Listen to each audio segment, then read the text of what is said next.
Hola, buenos días. Continuaremos en relación a las fuentes del derecho, quedamos que una fuente es de donde brotan o surgen las leyes, donde brotan o surgen las normas jurídicas. Estuvimos hablando también acerca de la definición de ley, así como algunas de las condiciones esenciales para que eh, la ley tenga la característica de la misma. La ley, quedamos que es la fuente principal del derecho y es la más importante eh, dentro de este ramo.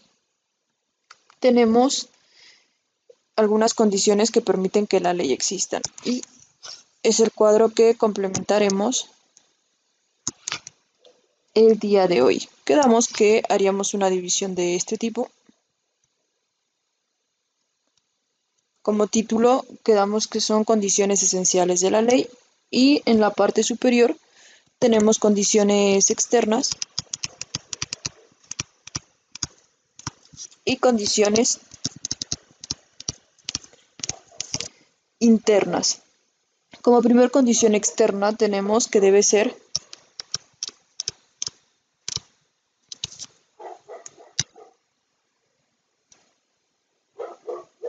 general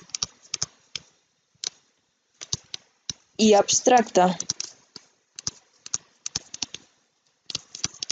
Y quedamos que esto hacía referencia a que no está dictada para una persona en específico, él está dictada para varias personas y todas aquellas que entren dentro de este supuesto, de esta norma, van a tener que acatarla. ¿Okay? Dentro de las características internas, la primera de ellas, la que hemos visto es, debe ser honesta, es decir, no debe contradecir una ley superior ni natural. ¿Cuáles son las leyes superiores o naturales? Aquellas que tiene el ser humano por el simple hecho de ser humano. Por ejemplo, el derecho a la vida, a la educación. No puedes prohibirle a alguien o que se haga una ley en la que diga, pues las personas que van a tener educación solamente son las que ganen tanto.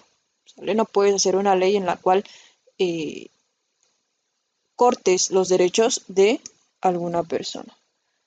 Dentro de otra característica externa tenemos permanencia.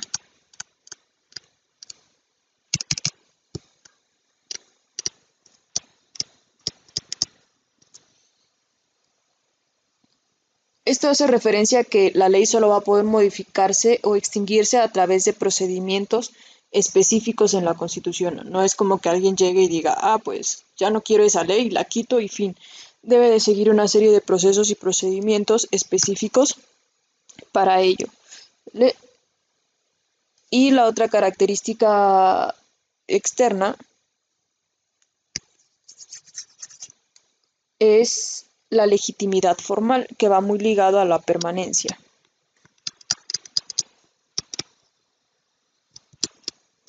Esta legitimidad formal hace referencia a que a través de todo un organismo creado para ello se puede realizar lo que es la ley.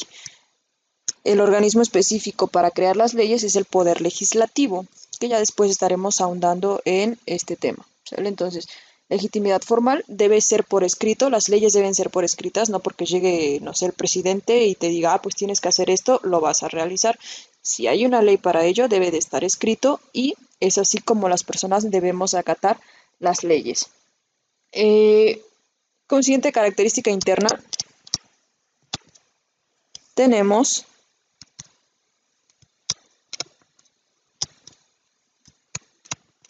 debe ser justa.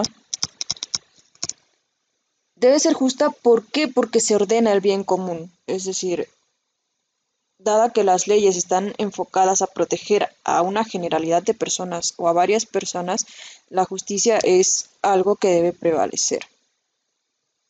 Debe ser posible,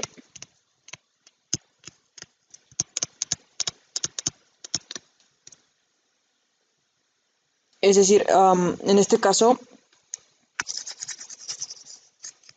imagina que te pongan a pagar impuestos de 100,000 pesos cuando tú solamente ganas, no sé, 2.000 a la semana sería algo injusto y no es posible cumplir con ese mandato, ¿sale? Entonces, a eso se refiere este punto en relación a que debe ser posible. El siguiente es debe ser clara.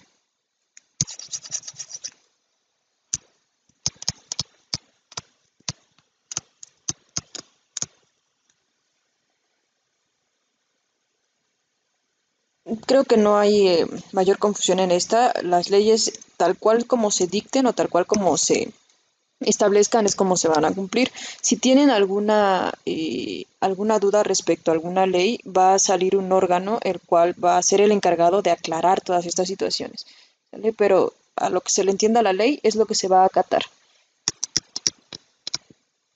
Provechosa como siguiente característica, es decir, buscar la armonía, la seguridad y la justicia principalmente. Y por último, es obligatoria. Las leyes tienen esta característica, no importa o no te preguntan si quieres o no cumplirlas, debes de cumplirlas bajo esta característica, la obligatoriedad. ¿Sale? Ese es en relación a la primera fuente del derecho, que es la ley. Veremos ahora nuestra segunda fuente del derecho, el cual es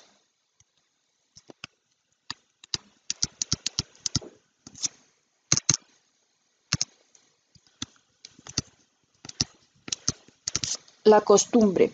Vamos a describir la costumbre como acciones repetitivas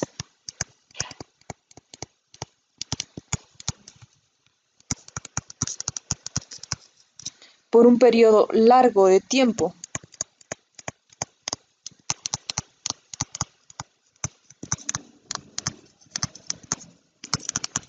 Entonces, para que una costumbre sea considerada como tal, necesitas realizarlas varias veces en un tiempo extenso también. Por ejemplo, si voy al gimnasio y digo, pues tengo la costumbre de ir al gimnasio. Pues ¿cuánto vas?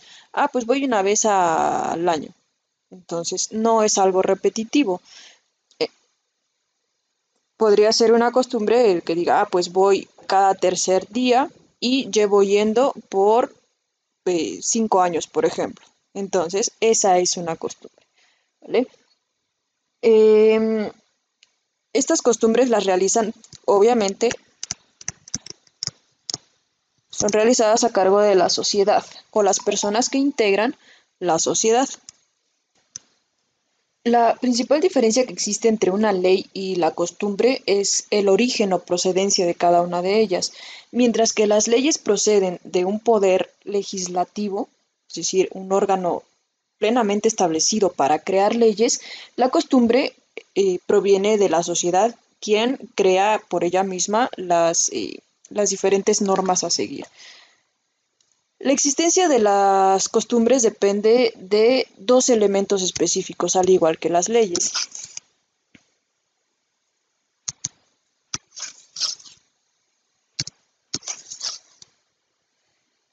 Tenemos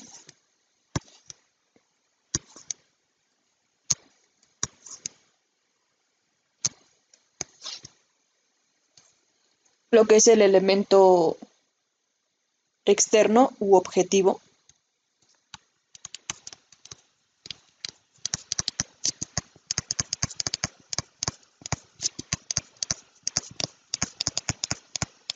y el elemento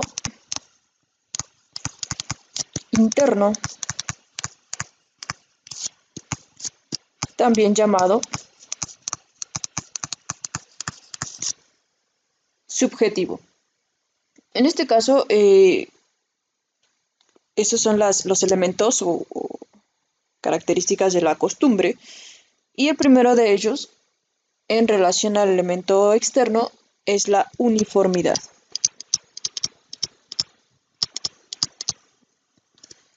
La uniformidad quiere decir que deben tener siempre las mismas características. Por ejemplo, ¿cómo celebramos Navidad año con año? Ponemos nacimiento, ponche, pavo, etcétera. Y lo mismo sucede año con año. Entonces, quiere decir que esa costumbre es uniforme, siempre tiene las mismas características. El segundo elemento externo es la constancia, es decir, que no haya interrupciones, perdón. ¿Vale? Es decir, si celebras Navidad, que lo hagas año con año. Si celebras cumpleaños, año con año. A eso se refiere la constancia, que siempre cuando se deba de realizar, esto se realice. Uso repetitivo, muy ligado a la constancia.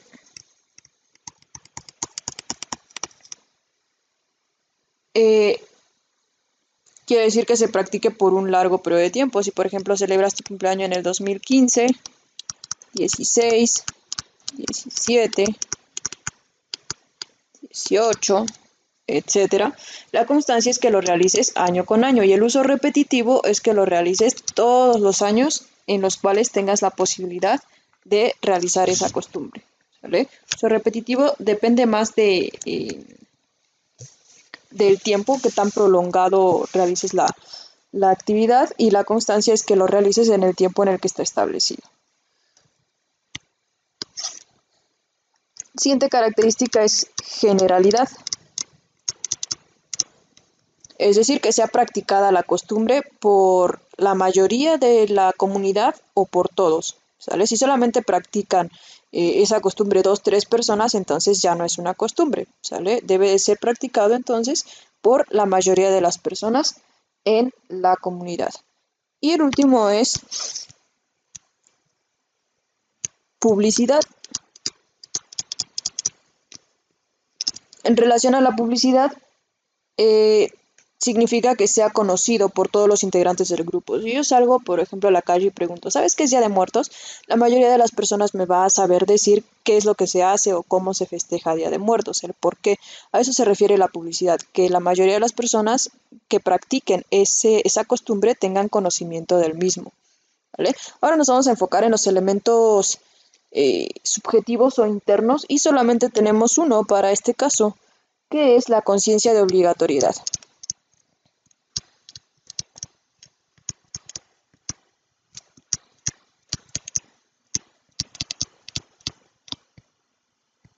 La conciencia de obligatoriedad hace referencia a que la comunidad cree que es necesaria la práctica de ese hecho, que si no lo haces algo malo va a suceder, ¿sale? Entonces, a eso se refiere el elemento interno, que si no pones altar, los muertos se van a enojar, por ejemplo, o va a pasar algo malo en tu casa, que, no sé, si no celebras alguna otra festividad, algo sucederá porque no lo realizaste. Entonces, obviamente no es algo real o algo comprobado, pero eso es lo que hace que una costumbre se siga practicando a lo largo de las generaciones, que la gente cree que es obligatorio realizarlo. Y vamos con el último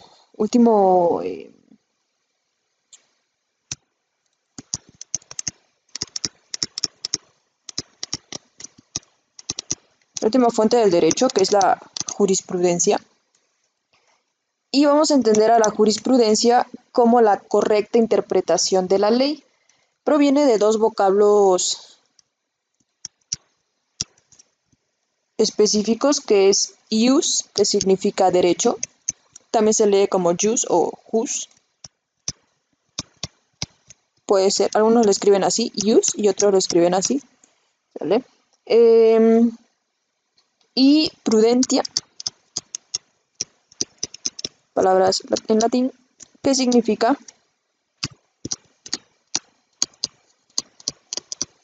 sabiduría. ¿Qué es esto de la correcta interpretación de la ley? No sé si les ha pasado alguna vez que envían un mensaje, por ejemplo, de texto, y tú querías decir una cosa con un tono específico, y la otra persona lo entiende como de manera agresiva o de manera diferente. Y ahí tienes que estarle explicando que no era así tu mensaje, que era de otra manera. A eso se refiere lo que es enfocado a las leyes, lo que es la jurisprudencia, ¿sale? Hace referencia a cuando se emite una ley. A veces los abogados entendemos una cosa, el Ministerio Público entiende otra, las personas encargadas de impartir justicia entienden otra, y lo que el legislador quiso decir era algo completamente diferente. La jurisprudencia es realizada por la Suprema Corte de Justicia de la Nación la cual sale y dice, ah, es que lo que se trató de decir con esta ley era esto, esto y esto. Entonces se emite una jurisprudencia, ¿sale? La correcta interpretación de la ley.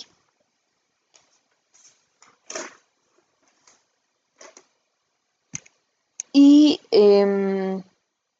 pues nada, hasta acá dejamos el video de hoy. Realiza tus apuntes lo mejor que puedas y vas a realizar de actividad